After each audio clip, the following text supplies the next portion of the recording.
বাড়িতে পুজো হয়ে যাওয়ার পরে আমার ছোট্ট গোপালকে সাজানো শুরু করেছি কৃষ্ণ সাজো প্রতিযোগিতায় নিয়ে যাব বলে। তারপরে ঘটিয়ে ফেললো সর্বনাশ।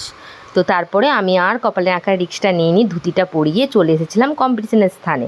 সেখানে এসে গয়না টুকি টাকি যা যা পরানোর থাকে সব কিছু পরিয়ে রেডি আমার গোপাল সোনা একদম রেডি। মাত্র 3 মাস বয়স ওর।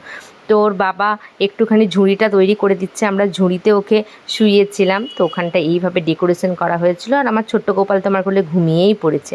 অনেক রাধা কৃষ্ণ সবাই ছোট্ট ছোট্ট এসেছিলো। আর আমার গোপালও এই যে ঝুড়িতে শুয়ে পড়েছে। ছোট ছিল তো তাই এই আইডিয়াটা বের করেছিলাম ওকে ঝুড়িতে শুইয়ে রাখবো, নইলে হয়তো নিচে বা তোয়ালা দিয়ে দেওয়া যেত।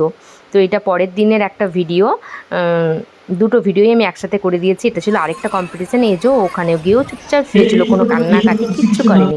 আর প্রচুর কৃষ্ণ সাজে ছোট্ট ছোট্ট বাচ্চারা এসেছিলো। আমার গোপাল তো ঘুমিয়েই অস্থির। ও কিন্তু প্রাইজও পেয়েছে, পরের ভিডিওতে আসছে।